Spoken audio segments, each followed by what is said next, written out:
2 सांख्य योग। श्लोक 44। श्री भगवानुवाच भोगैश्वर्य प्रसक्तानां तयापहत चेतसां व्यवसायात्मिका बुद्धिः समाधो न विधीयते। तयापहरत चेतसां। पहले के श्लोक में जिस पुष्पित वाणी का वर्णन किया गया है, उस वाणी से जिनका चित्त अपहृत हो गया है, यानी स्वर्ग में बड़ा भारी सुख है, दिव्य नंदन वन है, अप्सराएं हैं, अमृत है, ऐसी वाणी से जिनका चित्त उन भोगों की तरफ खिंच गया है। भोगैश्वर्य प्रसक्ता नाम। शब्द, स्पर्श, रूप, रस और गंध, ये 5 विषय शरीर का आराम, मान और नाम की बढ़ाई, इनके द्वारा सुख लेने का नाम भोग है। भोगों के लिए पदार्थ, रुपए पैसे, मकान आदि का जो संग्रह किया जाता है, उनका नाम ऐश्वर्य है। इन भोग और ऐश्वर्य में जिनकी आसक्ति है, प्रियता है, खिंचाव है, प्राण पोषण परायण लोगों का नाम असुर है। वे शरीर की प्रधानता को लेकर यहाँ के या स्वर्ग के भोग भोगना चाहते हैं। व्यवसायात्मिका बुद्धि समाधो न विधीयते। जो मनुष्य जन्म का असली ध्येय है, जिसके लिए मनुष्य शरीर मिला है, उस परमात्मा को ही प्राप्त करना है, ऐसी व्यवसायात्मिका बुद्धि उन लोगों में नहीं होती।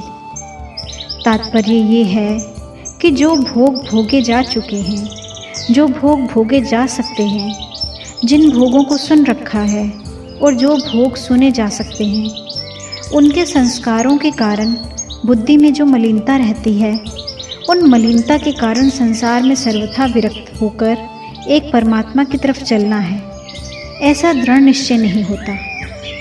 ऐसे ही संसार की अनेक विद्याओं, कलाओं आदि का जो संग्रह है, उससे मैं विद्वान हूँ, मैं जानकार हूँ, ऐसा जो अभिमान जन्य सुख का भोग होता है, उसमें आसक्त मनुष्यों का भी परमात्मा प्राप्ति का एक निश्चय नहीं होता। विशेष बात, परम दयालु प्रभु ने कृपा करके इस मनुष्य शरीर में एक ऐसी विलक्षण विवेक शक्ति दी है, जिससे वह सुख दुख से ऊंचा उठ जाए, अपना उद्धार कर ले, सबकी सेवा करके भगवान तक को अपने वश में कर ले। इसी में मनुष्य शरीर के साथ रखता है।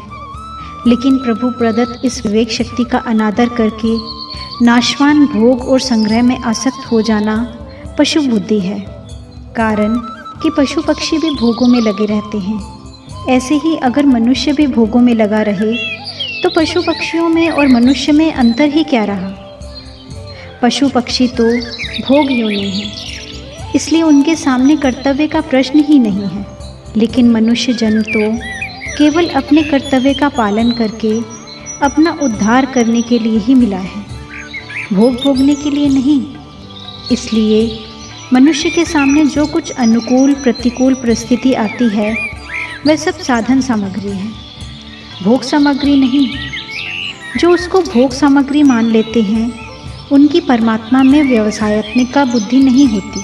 वास्तव में सांसारिक पदार्थ परमात्मा की तरफ चलने में बाधा नहीं देते, बल्कि वर्तमान में जो भोगों का महत्व अंतःकरण में बैठा हुआ है, वही बाधा देता है। भोग उतना नहीं अटकाते जितना भोगों का महत्व अटकाता है। अटकाने में अपनी रुचि, नियत की प्रधानता है। भोग और संग्रह की रुचि को रखते हुए कोई परमात्मा को प्राप्त करना चाहे तो परमात्मा की प्राप्ति तो दूर रही, उनकी प्राप्ति का एक निश्चय भी नहीं हो सकता। कारण कि जहाँ परमात्मा की तरफ चलने की रुचि है, वहीं भोगों की रुचि भी है।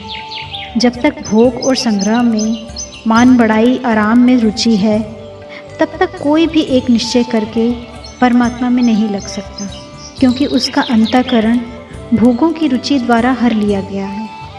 उसकी जो शक्ति थी वह भोग और संग्रह में लग गई। परिशिष्ट भाव, अपने कल्याण में अगर कोई बाधा है तो वह है भोग और ऐश्वर्य, यानी संग्रह की इच्छा। जैसे जाल में फंसी हुई मछली आगे नहीं बढ़ सकती, ऐसे ही भोग और संग्रह में फंसे हुए मनुष्य की दृष्टि परमात्मा की तरफ बढ़ ही नहीं सकती। इतना ही नहीं, भोग और संग्रह में आसक्त मनुष्य परमात्मा की प्राप्ति का निश्चय भी नहीं कर सकता। जो संसार को सच्चा मानता है, उसके लिए कर्मयोग शीघ्र सिद्धि देने वाला है। कर्मयोगी अपने कर्तव्य कर्मों के द्वारा संसार की सेवा करता है, यानी प्रत्येक कर्म निष्काम भाव से केवल दूसरों के हित के लिए ही करता है। वह दूसरों के सुख से सुखी और दूसरों के दुख से दुखी होता है। दूसरों को सुखी देखकर सुखी होने से उसमें भोग की इच्छा नहीं रहती, और दूसरों को दुखी देखकर दुखी होने से उसमें संग्रह की इच्छा नहीं रहती। किसी बात को पुष्ट करना हो तो पहले उसके दोनों पक्ष सामने रखकर फिर उसको पुष्ट किया जाता है।